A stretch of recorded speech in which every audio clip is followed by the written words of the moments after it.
Uh, Good evening. Welcome to the Being Fine show. My name's Jonnie Jensen. I am one of the authors, delighted to be one of the authors inside the upcoming Being Fine book.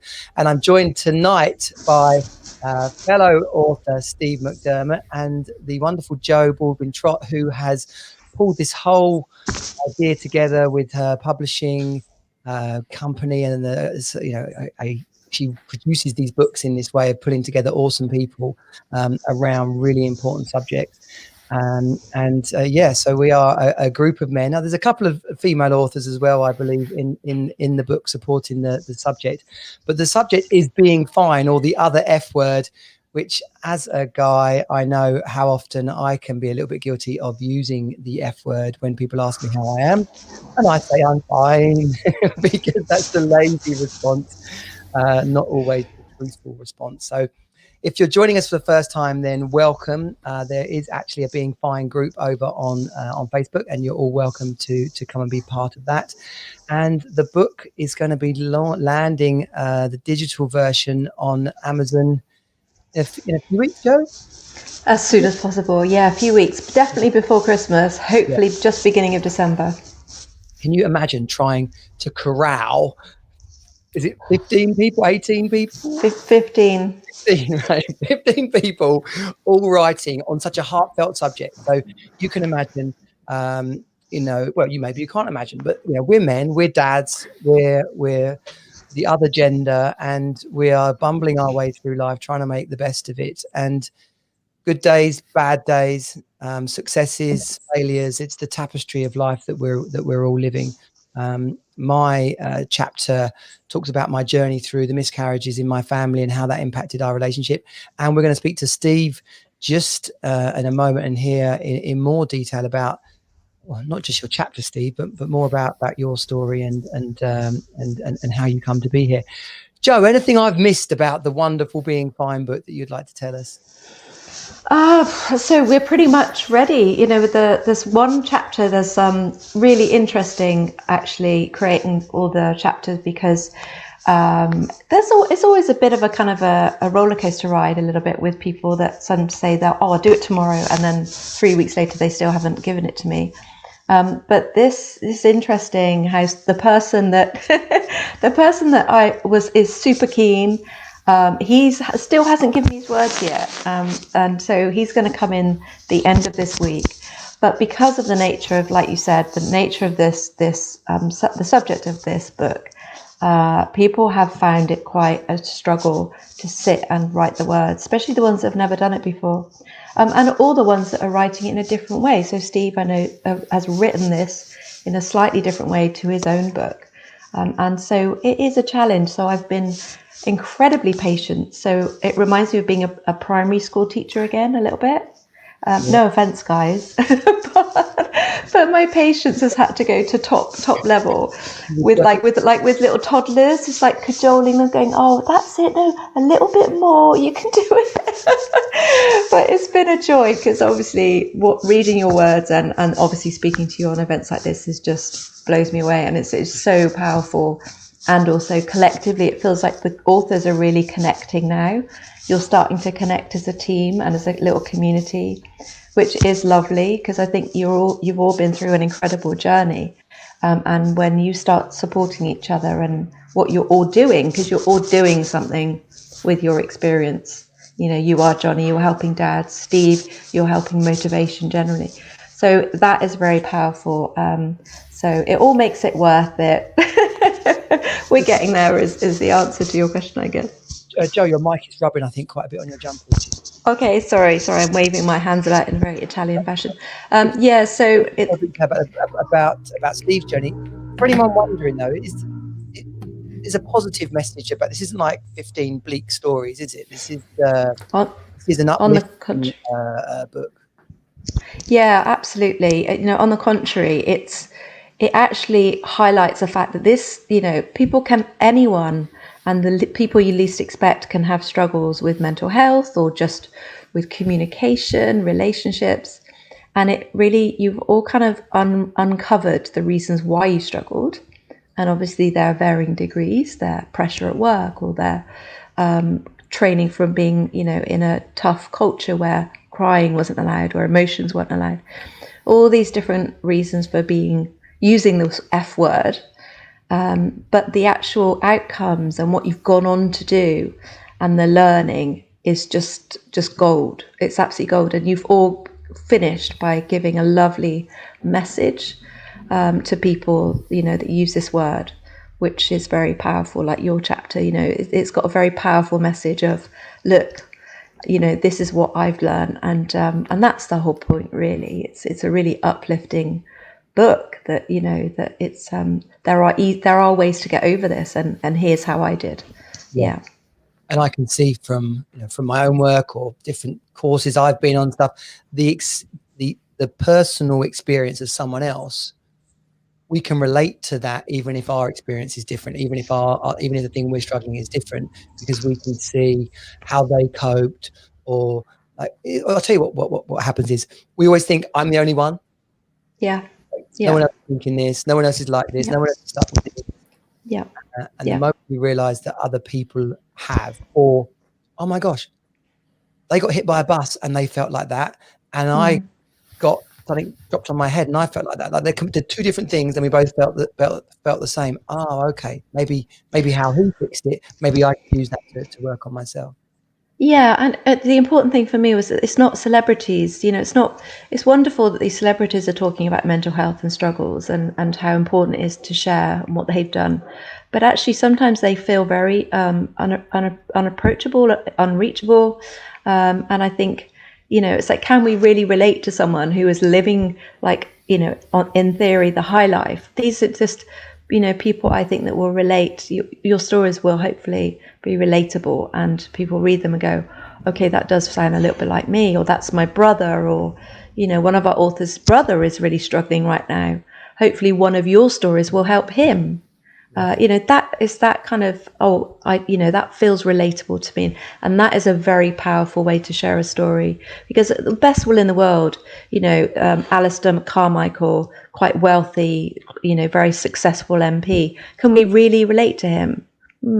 Probably not, you know, and I think that's a really big positive of the book, that it's really relatable. So we're going to see this book being like flipped to husbands and uncles and brothers, like, you know, just read this, that kind of that genuinely could happen. Someone like, oh, I'm not listening to you. No, I'm fine. I don't need to talk about this. Say, okay, sure. Well, anyway, by the way, I brought you this book. Have a look at that. Exactly. Yeah, and I've designed the cover especially, so it kind of, it's a bit quirky. It's a bit like, well, it's sort of a bit cheeky, but it's engaging. The color I've used, there's a reason why it's that color. It's so that it's slightly a masculine pink. It's pink is generally a feminine historically color, but this is what, you know, and certainly Kapil touches on this in his chapter. It's bringing forward that feminine side of the masculine and saying, well, actually, we need to communicate, we need to open up and value our feelings and how we feel.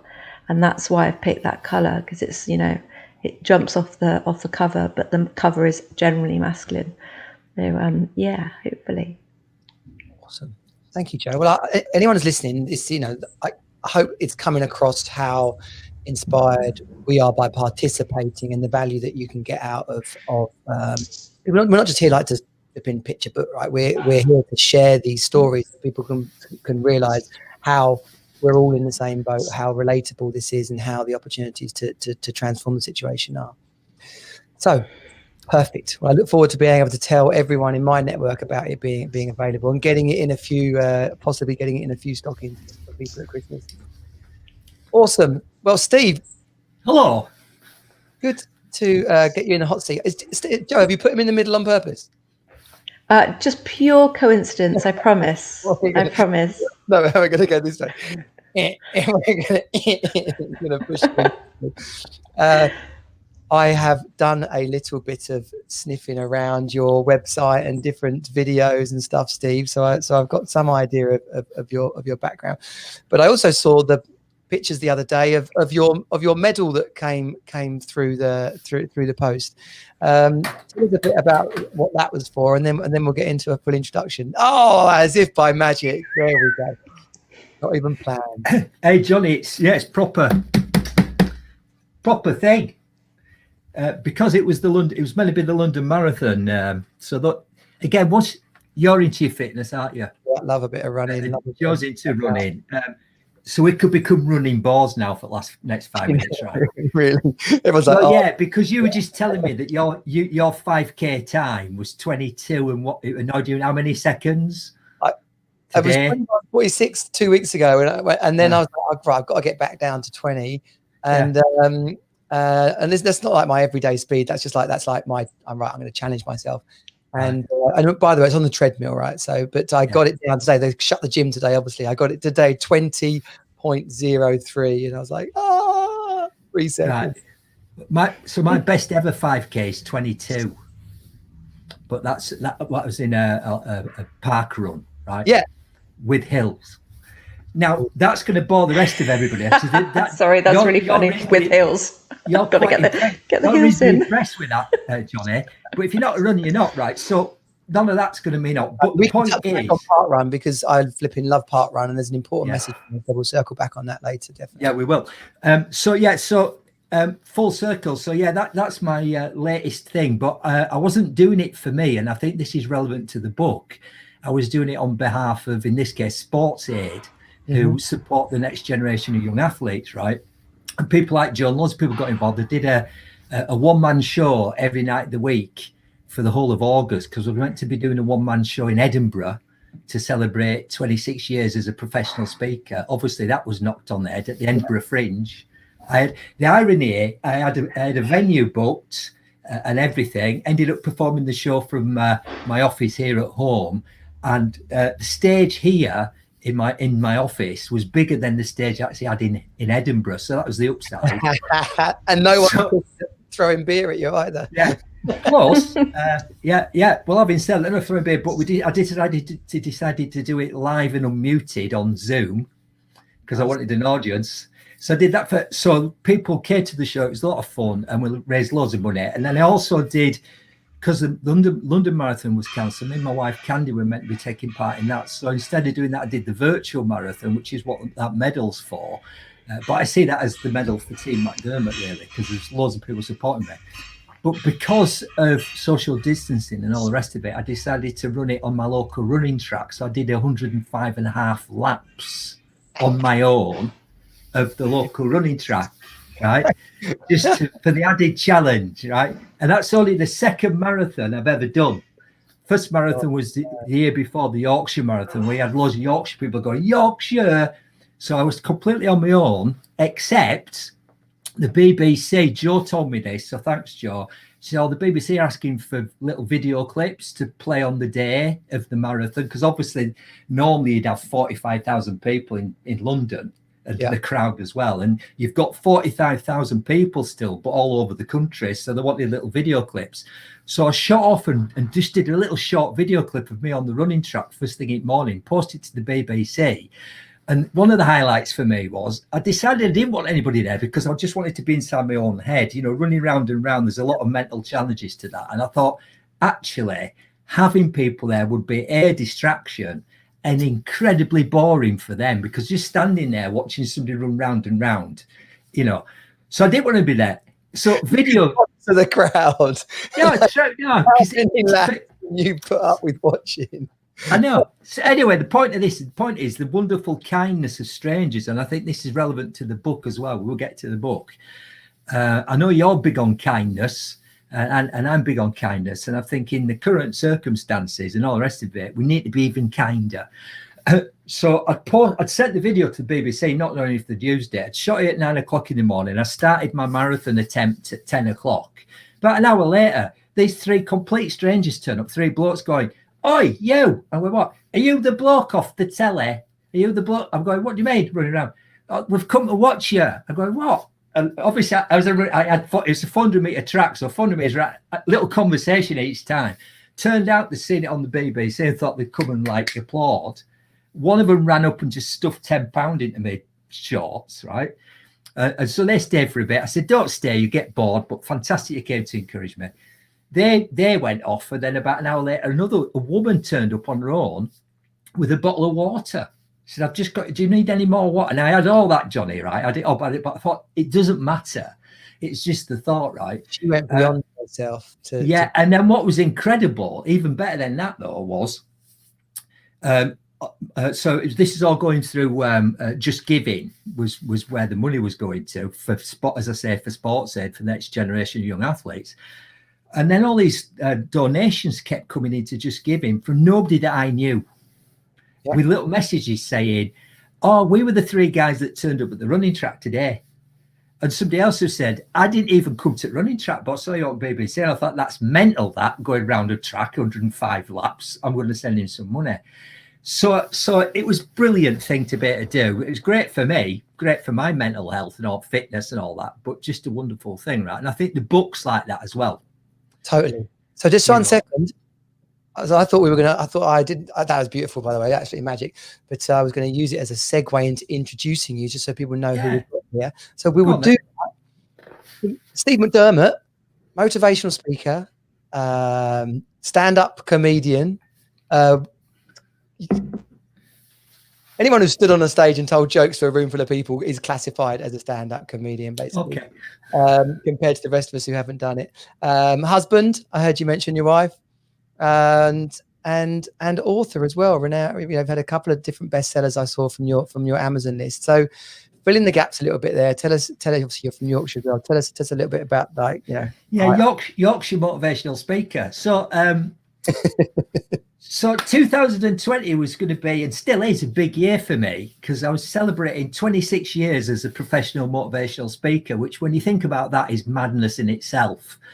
Because if anybody's got any model of a motivational speaker, certainly when I first started, it was like the kind of rah-rah American, come on, and say just say yes. We know who we're talking about, right? And I found this niche that folk from Yorkshire just tell it like it is, people quite like that. So I thought, well, I'd always wanted to do a one-man show in Edinburgh. So I'd mentioned that earlier. So I thought I'll celebrate by doing a one-man show in Edinburgh to be 26 minutes long, etc., right? So I normally, if you don't know much about motivational speakers, back in that other world we used to live in, big company event, Johnny, I'd normally get the slot after lunch. The slot after lunch at a big event. Yeah. What did you just call it? The graveyard slot. Yeah. So they'd go, Steve, by then they'd be so bored of slides and terrible presentations. Can you cheer them up? So my job was that, right? And then I've got an agent. My agent said, as a speaker, you've got to have a book, don't you, for credibility, right? Yeah.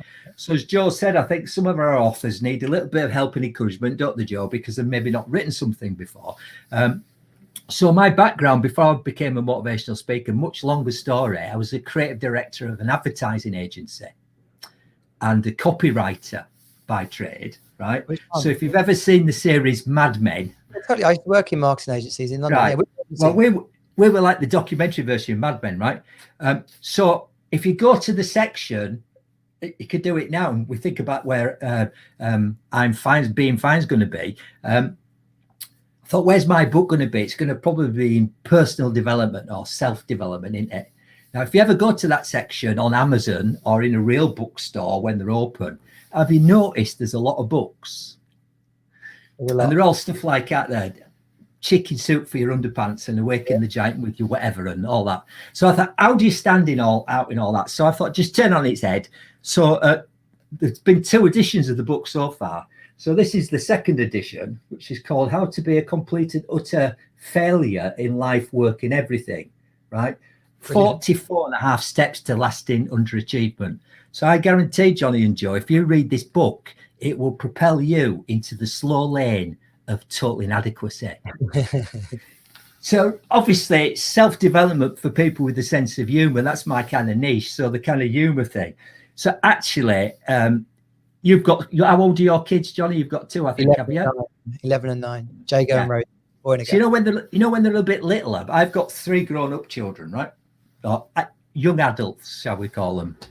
But when they were little and they come into the room with a big glass of milk, and as parents who always focus on what might go wrong, don't we? So go, Megan, don't drop that milk, right? And what does it immediately do? Because you can't process a negative, can you? You know, like if I said, if everybody just watching this now just stops, and I don't want you to think of a blue elephant, what you're thinking of, right? So in point of fact, every chapter of the book starts with the word don't, right? So don't have any goals, don't have any values, don't have a vision, don't involve other people. So you can't think. So it's really a book about success for people. Personal development book for people that don't like personal development. Yeah. So so my 3 major goals this year, back to that, was running London Marathon. So we've heard how I replaced that. Doing my one-man show in Edinburgh, did that live on Zoom. Ironically, the 3rd edition of the book was meant to be coming out in June, this June. It's published by Pearson's. It was meant to be coming out in all W.H. Smith's travel outlets. That's at airports and train stations. Are you ahead of me yet? Yeah, there's been like 10 people have passed through. They've not even been open, right? Hello. So the latest, this is hot off the press, Joe. You haven't heard this yet. So Pearson's rightly said, don't think we should bring the book out, the 3rd edition, you know, in June, because it's probably not the best time to sell it. And also, well before Joe, or maybe about the same time, but before me and Joe met, had thought about this book, we'd already decided to change the title slightly. So there's 3 new chapters in the 3rd edition. One chapter is very much focused on my challenges I had with depression. Another chapter's focused on how I stopped drinking alcohol completely at the age of 60, as did my wife, and how I did that. And another chapter's about fitness. So there's, in point of fact, 47 and a half steps now. Right. And so there's just one change to the title of the book, which is also, I'm now told, might be coming out if the printers are shut down again in December. And we've changed this word here. So it's now called How to Be a Complete and Utter. I'd like you to guess what that word is. I'm not going to say it on air, but that is what it is, right?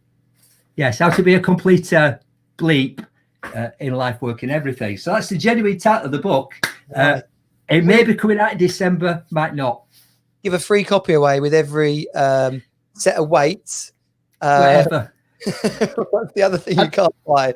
All the things you can't buy, they've already run out on lockdown, basically. Yeah. Here's the point. I talk about depression in there, and Joe told me about a book, and I thought, no, I want to come at this a slightly different way, because I just didn't want to reprint the chapter that's in my own book, right? So I thought about it long and hard and carefully. I thought there's a slightly different story to tell here, I think. And I think one of my messages is both in the work of doing whatever is about age, and ageism. So just before we went live, there's an article in the paper last week that I just caught my eye, which I think is relevant to my chapter and one of my messages to men who'll be reading this book, and to men in general, really, and women. And it talks about old people being misdiagnosed with dementia instead of depression, for starters, which in itself is interesting, but also the whole notion of stiff upper lip. And that's one of the, I sort of sit slightly between my generation, yours, and maybe the younger generation. So, and I talk a lot about it in my chapter, but what really caught my eye in this article was this survey they did about stiff upper lip, right? So a YouGov poll of more than 2,000 British adults published in November 2018 found that nearly 1 in 4, that's 24% of over 65s, felt uncomfortable about friends and family knowing they had depression, compared to just 7% for arthritis, right?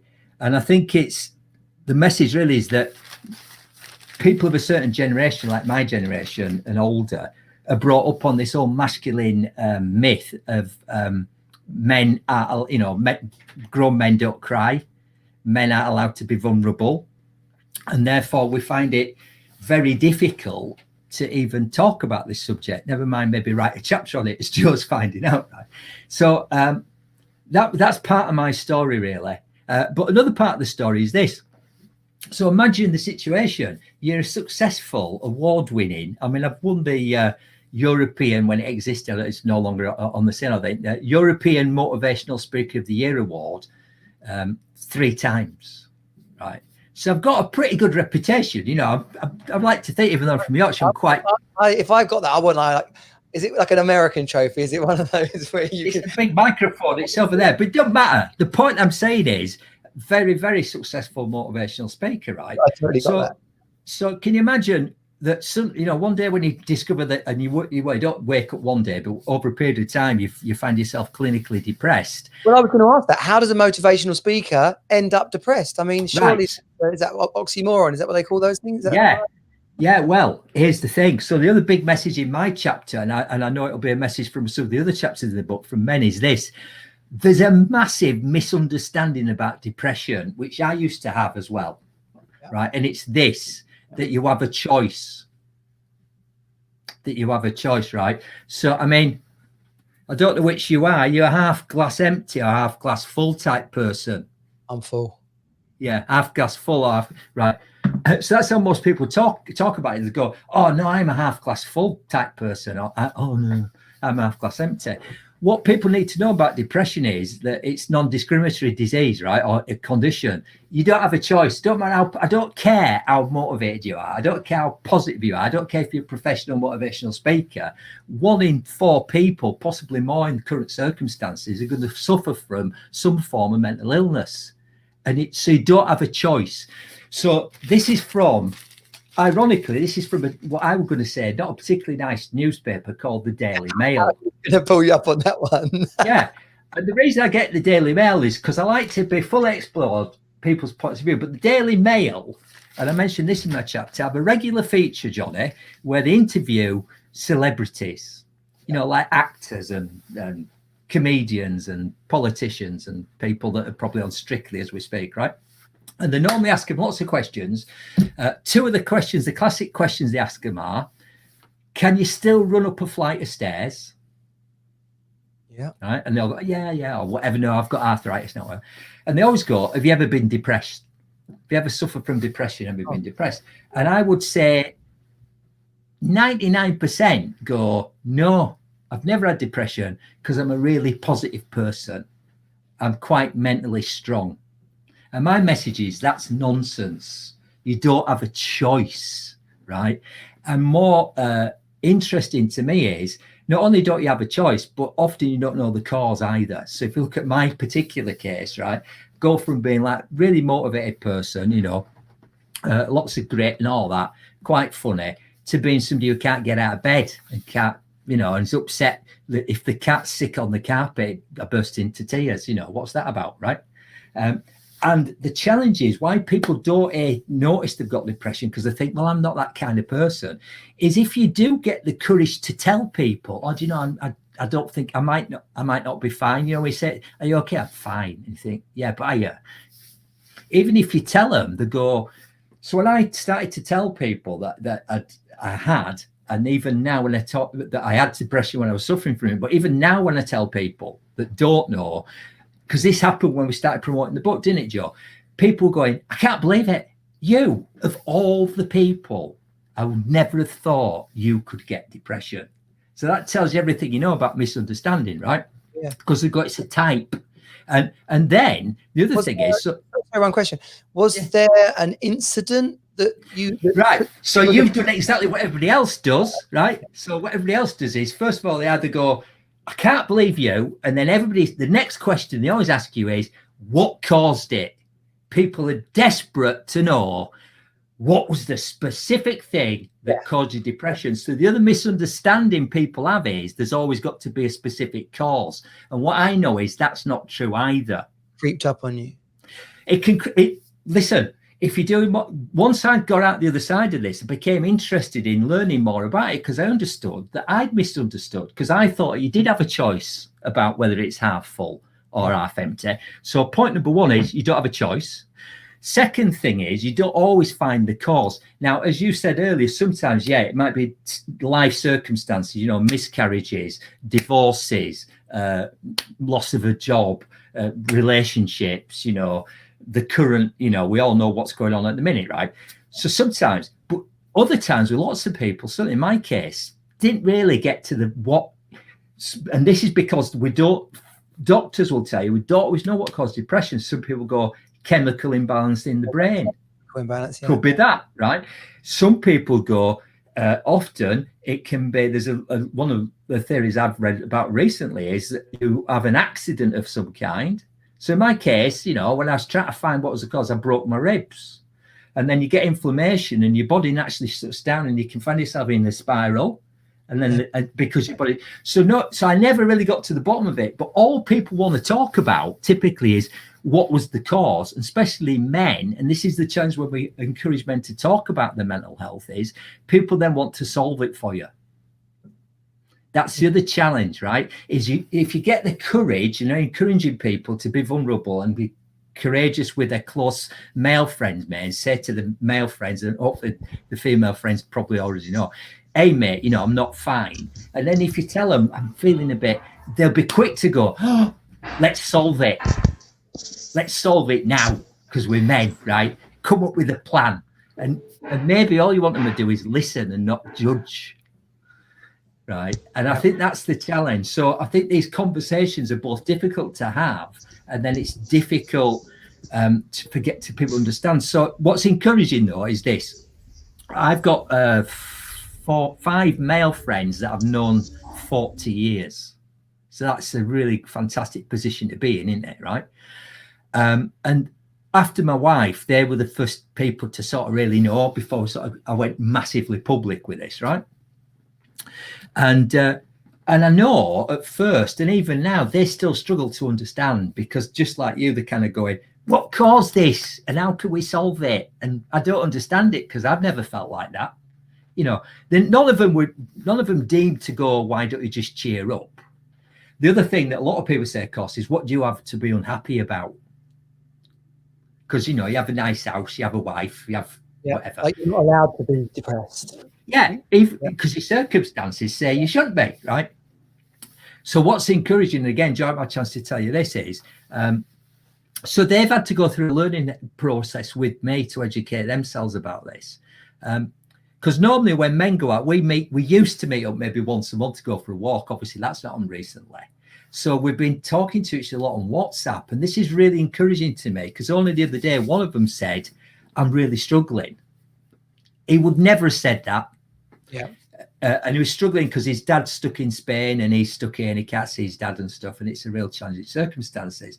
And he actually put in the WhatsApp message, let's not do what Steve did when he didn't tell us straight away.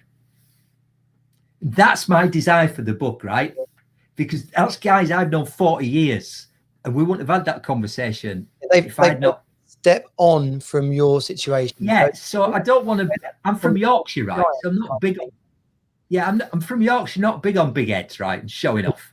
So I don't think anybody in this book is big on saying I'm a role model. It's far from that. It's not. It's. I think Joe's right. It's about going. We're just ordinary blokes. We're all doing different things. But if we can just start the conversation, a difficult conversation, could just start it.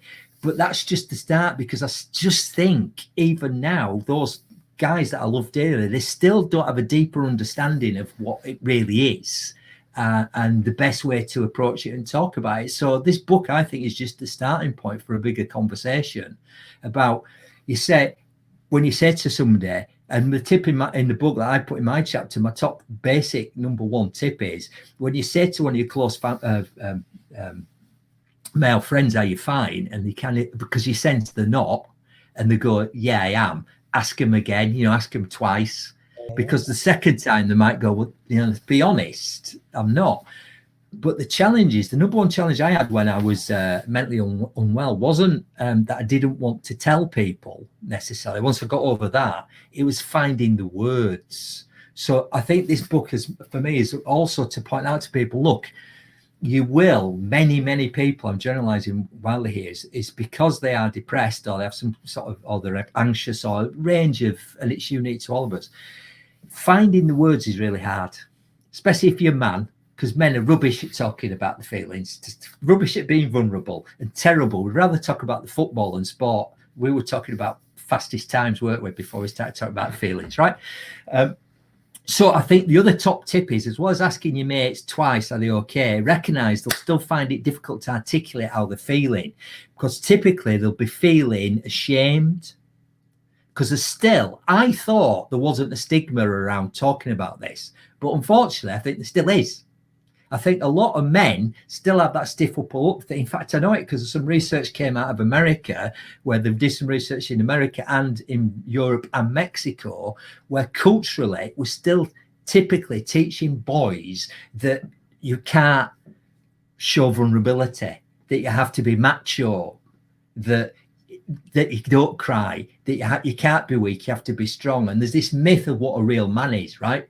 So it's a huge topic culturally, never mind depression, just the whole macho thing, right? So my other big point I would say to anybody watching this is, to summarize all that, first of all, realize you don't have a choice whether you might get a mental illness. It's not about, I'll just be more positive. I'm a professional motivational speaker. If I couldn't get myself out of it, then you've no chance, right?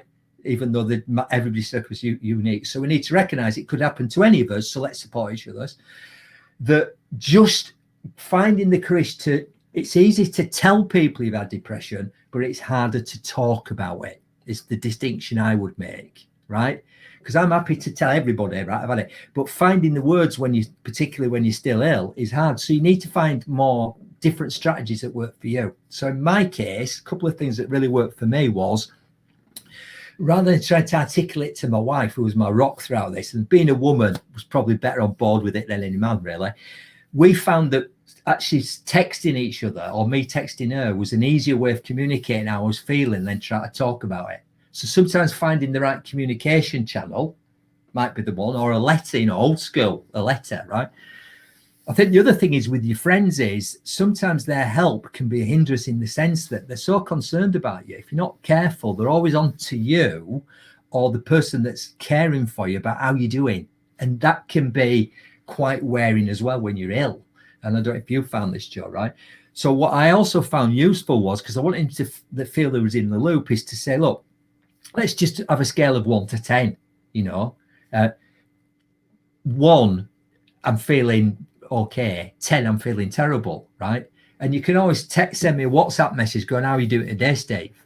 And depending on what number I say, whether I want a phone call or a cup of coffee.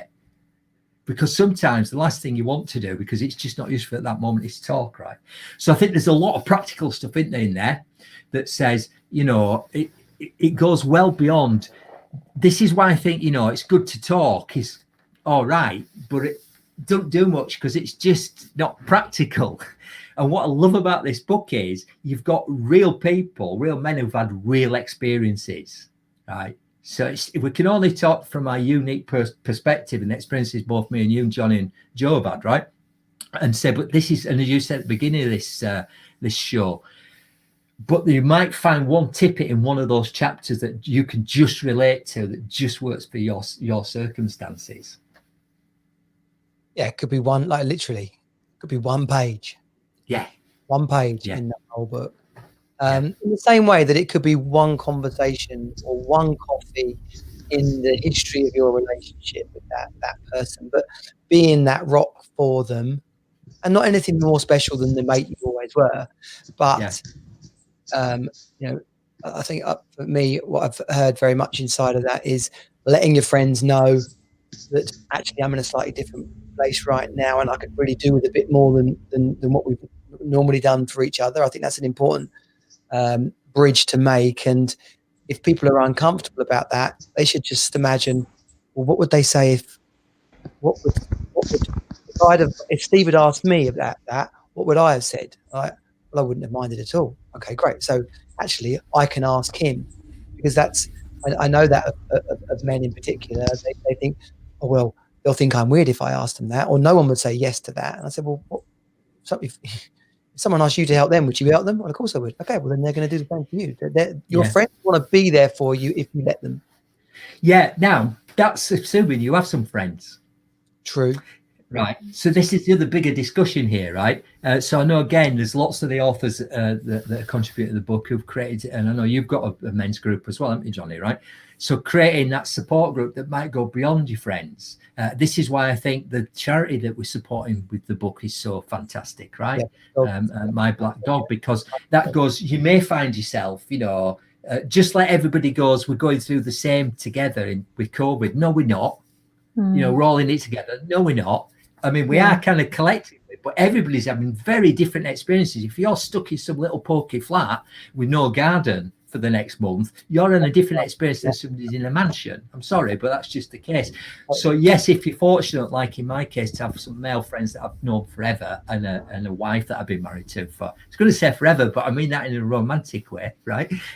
Then great. But a lot of men, they talk about, started by talking about people in the 60s, they may be on their own, they may be retired. So I think as a society, it's a bigger topic. And, unfortunately, because of resources, talking therapies and all that and getting help when you need it is challenging.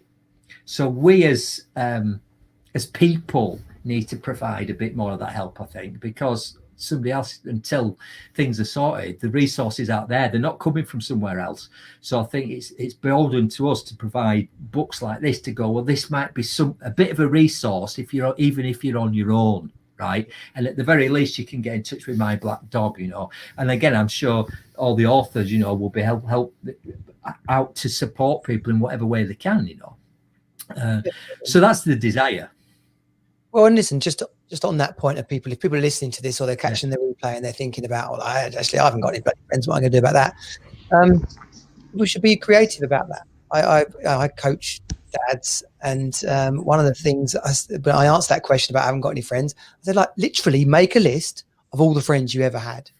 Go back to school, go back to the football team, go back to the army squad you were in, go back to, like, if you're in a band, if you like, however long, if you went on a French exchange with Pierre or whatever, like, make a list, because genuinely somewhere in amongst that there's one of those people, two of the people, maybe even, because in the grand scheme of things, we're talking, if we could find 5, that's where we're at, is some of those people will say, it's bloody good to hear from you, how have you been? Well, so it starts here, really. I think that's the thing, and I think it's the other thing is that again, put yourself in my shoes for a minute and say, right, what will people think? That's the other thing that the challenge that men have is not only is it about being vulnerable, but because of the status thing, and there's such a big thing around it. It's like, what will people think of me, right? Because I've kind of let people down, not realizing that you don't have a choice in this. You don't have a choice. It's not about you being weak, you're not whatever. You don't have a choice. So as well as the stigma thing, I think the whole shame thing, we've talked to, these are big words, but vulnerability, asking people to be more vulnerable is challenging when they might feel deeply ashamed about the fact that they feel in some way. Because the other thing to understand, I think, is, well, certainly in my case is, your brain's not working. You've got faulty thinking. So it's really hard. So it's all right going, do these practical things like get in touch with these people. But, if you can't even get out of bed, that's quite hard. And I suppose what I would say in conclusion really with this is, and this won't be the solution for anybody but me, but it might be, who knows? And this is only with hindsight. I think the other thing about this book is we all fortunately have the value of hindsight, all the authors, right? Because we've all had these unique experiences that have been really challenging for us, right? And right when we were in the middle of it, we probably weren't getting much learning from it, were we? We were just battling our way through. And it's only when you have the chance to distance, right? So I've got quite a long distance of years from when I had these challenging times with my depression, right? So I can look back and literally go, okay, So I probably didn't realize at the time, but looking back, one of the big breakthroughs for me was when, again, Candy, my wife, said, I've just read this thing somewhere. Again, information is useful, in it, just having good information. And I don't know where she'd read it, Joe, because this book wasn't around at the time, right? So hopefully it'll be something like that in this book. And it just said, if you can just do one thing a day, just one tiny routine thing, that you commit to, but don't try and do something massive. So don't go off and try and run a marathon or out like that. Just one thing. Yeah. Right. So the thing for me was doing the ironing. Right. Okay. Doing the ironing, right? So just outside here, outside my office, in the corridor, ironing board, right? And I still do that to this day. So your wife loves you. well, listen, it's a win-win, isn't it? It's a win-win because she didn't have to do ironing.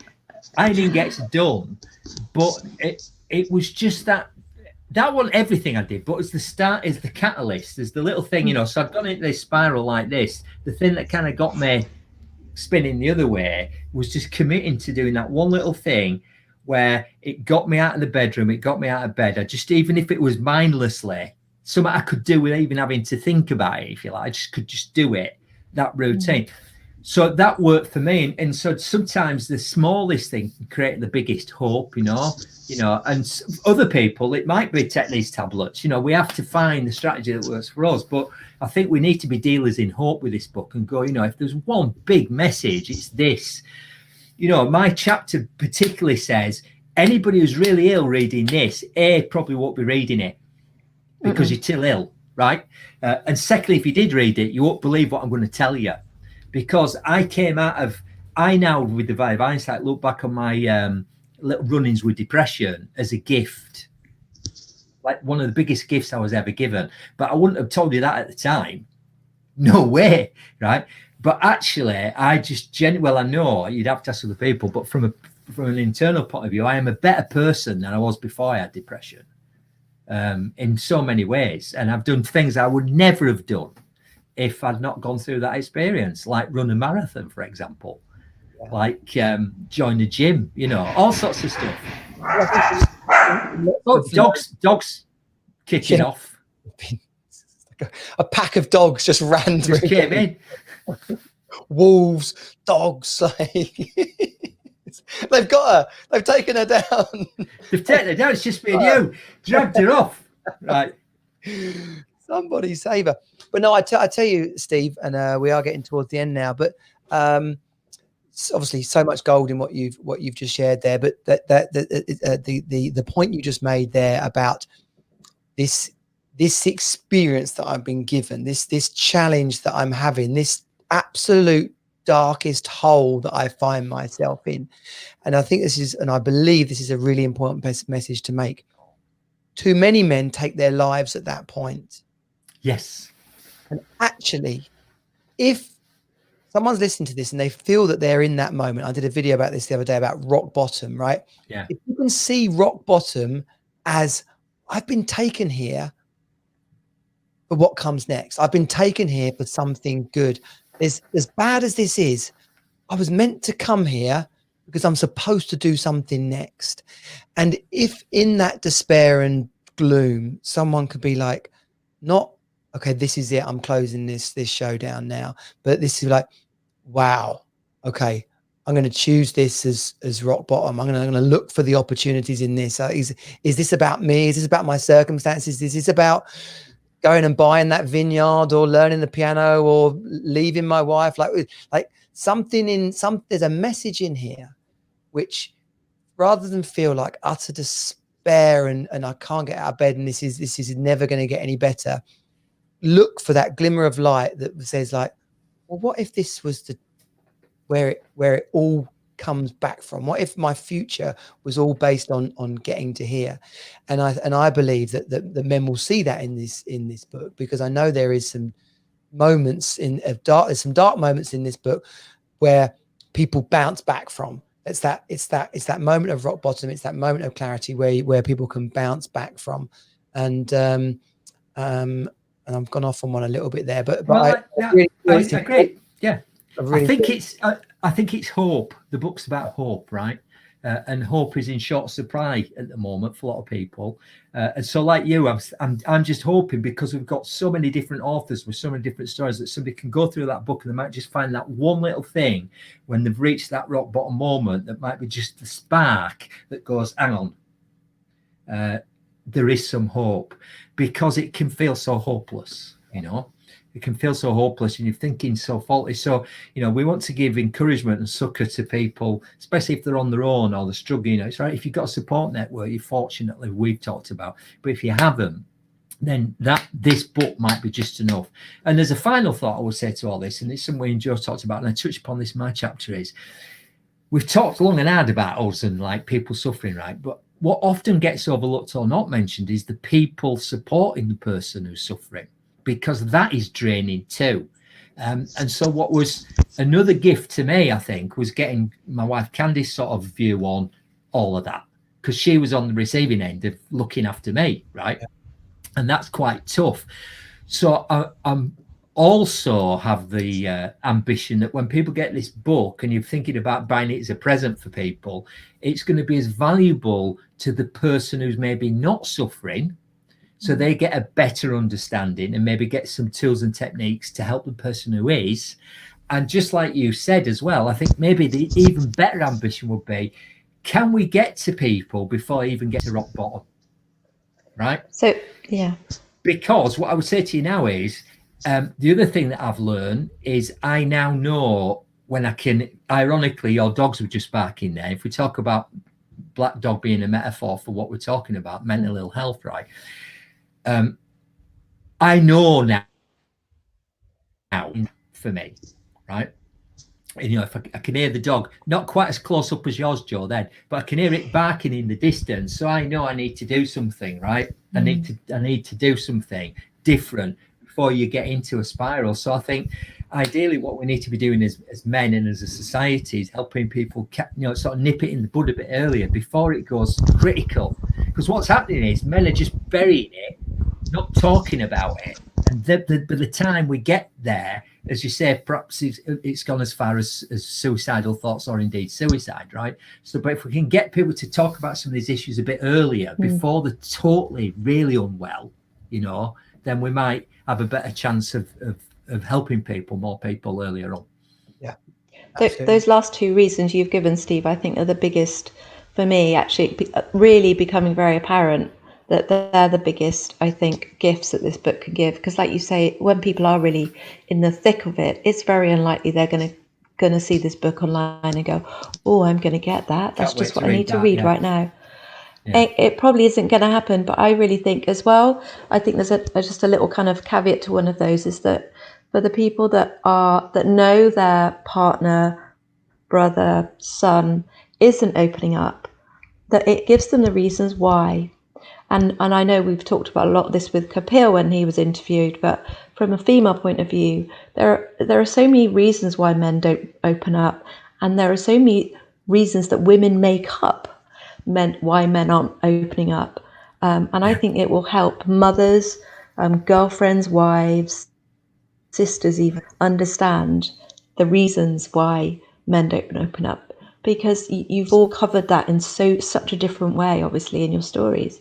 And I think that is actually a gift, and I just hope that helps people, as well as they then take action because they know that their partner, loved one isn't opening up, and they also can see, sadly, how terrible that can go if they don't really ask that extra question, like you said. So it doesn't just want to be men's stockings at Christmas, does it? On the contrary, I said it needs to be. I think actually it needs to be for partners, more so.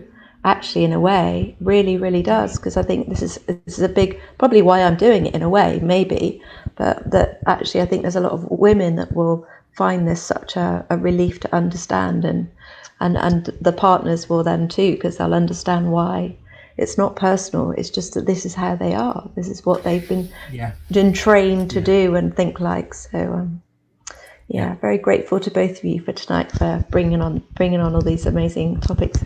Cool. It's been brilliant. It's been absolutely brilliant. So, who closes off, Joe? Am I closing off the host? Yeah. Well, you're host. I'm just sat here enjoying the ride tonight, Jonnie. Well, it's been awesome. Steve McDermott, it's been brilliant to just hear. I feel like I've not asked many questions, basically, because you had nailed it so much. You've taken us on that journey and weaved beautifully between the essence of your chapter in the Being Fine book, but also the story, your personal story, and how that's all come together.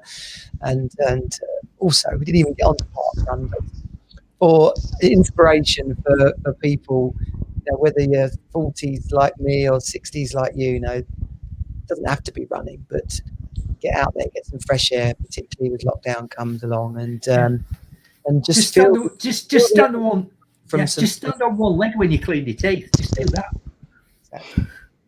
I will just mention though, Jonnie, that our next week at the same time, Simon Walker is being interviewed, being chatted to, like Steve has been tonight, and he talks about a very interesting and sadly really just coming to light group of men that really struggle with opening up, and that's builders, men that are in construction, and they've just been identified as the most vulnerable category for considering and actually committing suicide. And Simon knows from his own personal journey. Darren runs Fathers Lives Matters in the US. I was on his podcast the other day, and he was on mine, and he said, yeah. So as bad as the male suicide rate is, highest, the biggest killer of men under 50. In the building industry, it's an even higher percentage. So more men in building, any other industry, pardon me, take their own life. Yeah, it's horrendous. So he's next week. So and he's got a really wonderful outcome of what he's learned. And now he runs men's groups too. So fantastic story that he'll be sharing. Awesome. I look forward to seeing you both in the Being Fine group and chatting in the authors' conversations, and hopefully having some kind of face-to-face piss-up party launch. Yeah. If it's before or after it's launched. In fact, it's going to be after it's launched, but a retrospective launch party. I can't wait to do that together. Sounds good. I'm in. Awesome. Thanks, guys. Guys, take care. Take care. Bye.